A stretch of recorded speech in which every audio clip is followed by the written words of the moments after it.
talk about struct. This is a C programming concept. In fact, C++ doesn't have it, even though the latter is backward compatible. So the struct keyword could be used in C++ as well.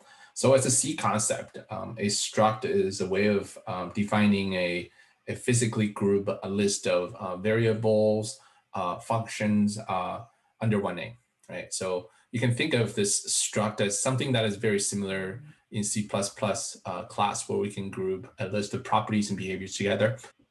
So what you're seeing here is basically a struct syntax here, right? So you have all of the variables inside of the struct and functions declared inside of this pair of curly braces is here, right? So just by writing this structure name with all of the stuff in there, let's say if this is integer and this is also an integer, member function or member name 1, member name 2, each of these is a 4 byte.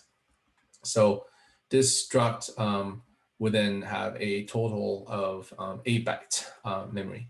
So you can also declare an instance of this struct as an object names. So that is when the memory is allocated on the stack to this object name. And this object name is going to have a total of 8 bytes memory space. So that said, this is an example of how struct is declared, created. You can also instantiate 3 different instances of this product struct on the stack. And these 3 instances are apple, banana, and melons, etc. Right? So this is kind of a one-stop shop where you can allocate memory and instantiate instances all at once. So that's what the struct is. So let's look at more of those examples in the next page. So this is, again, the C concept, which is a procedural language before the concept of class arrived. Very similar to class. There's a couple of things that you should be aware of, and that is struct is before the advent of OOP, right? Object-oriented programming. So some of the tenets in OOP, such as inheritance, polymorphism, they do not apply to struct. So struct, you can't really use struct to inherit from another struct, not at least in the OOP fashions. And since this is a procedural language used, you don't get really much of those benefits at all. So it also it's missing a certain functional attribute, such as some of the access specifier that we have. There is no notion of private or protected. In fact, everything inside of struct is public. So access specifier or data encapsulation, which is the first tenet in object-oriented programming, does not apply to struct either. So this is an example of how you can put function. This is not what we call methods. This is a function inside of the struct, right? And you have to use function pointer. As a matter of fact, this start test means that this is a pointer to this test function. So every single function name is a pointer inside a struct. And then you have to declare it this way. So that's how you use struct to encapsulate variables as well as functions. Let's look at some of the other examples of how struct could be used. So we have, let's go back to the example where we have 3 instances of product.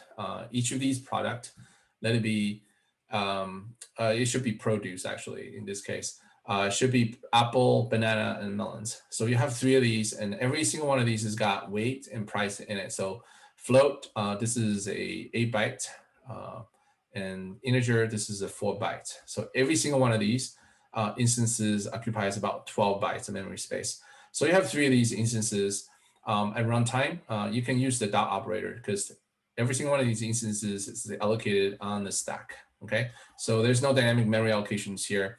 You can simply just use the dot operator by accessing its weight, price, so on and so forth. And recall all of the attributes sitting inside the struct is public by default. So you don't really get into the issue of data encapsulated, data access specifier exceptions for when accessing these variables. Let's look at the next slide. So this is an example where you can use struct to declare and define an array. So in this case, let's say if we have the product or produce here, rather, and we like to create an array of fruits with a certain amount of fruits inside of this, right? So this, you can think of this as a basket of fruits. There are three different types of fruits, three fruits, instances of fruits inside of this. So this is how you can, and this is also declared on the stack, right? At runtime, you can again use the dot operator to specify as an array, right? Which elements, weight, and price that you want to access. And because these are all public, there is no issue with accessing these informations, running into exceptions doing so. So this is how you would declare an array of object using struct. So let's look at several other examples here. So let's look at several other examples. In this case, let's use pointers with respect to struct. So this is what happens initially. I wanted to declare a product, and this product is a group of objects. So there's an integer and a float in there. So there is no memory allocation here. Okay, so this simply is a declaration. So declaration doesn't have any memory allocation. The memory allocation happens when you declare something on a stack like this, like product apples, right? So this allocates, and this is 8 bytes, and this is 4 bytes. So this is total 12 bytes here. So apples 12 bytes at runtime. So at runtime, we assign the address of apple to this p fruit, which is a pointer to this product or this basket. And because p fruit is a pointer, we have to use the arrow operator. So at runtime, if you wish to access this p fruit, which points to the address of apple, right? So you can think of this entire stack memory, right? This stack memory, there is an apple here instance. This apple instance, let's say here, right, occupies the memory address, right? So let's say this memory address is FA2.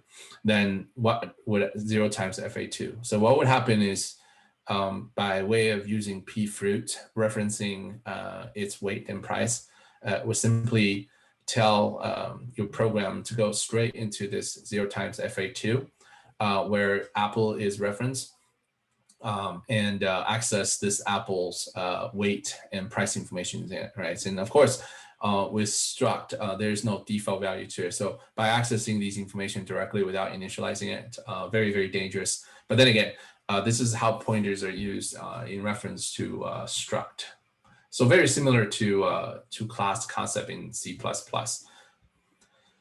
So this is a difference between class and struct.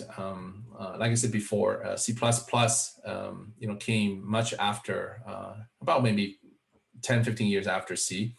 In C++, a struct is actually a class. The difference being that the default member and the base class access specifier struct is public, right? For class is private. So if you don't have any access specifier scope inside the class declarations, by default, these variables or functions, they'll have a private access specifier. But everything that is sitting inside of a struct, which doesn't have any of these access specifier, is public. In C, a struct cannot have static member variables. So yeah, so you can't have a static member variables or static member functions sitting inside of the struct. That's another thing too. Whereas in C++, you can. C struct encapsulates data but does not implement behaviors. In other words, you cannot inline the definition of these data or functions inside of the struct. You can't do that. Whereas in C++, you can inline, right, the implementation details.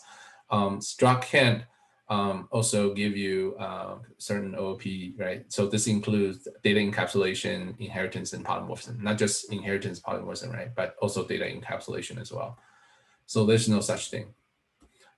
in Struct. So these are the three major differences between classes and Struct, and we'll see the use of class and Struct a lot of times in C++ codes, which is backward compatible with C, but so that you understand the differences between the two concepts. In other languages, like in Java, there's also a concept of Struct, but that's a little different than what is being used here.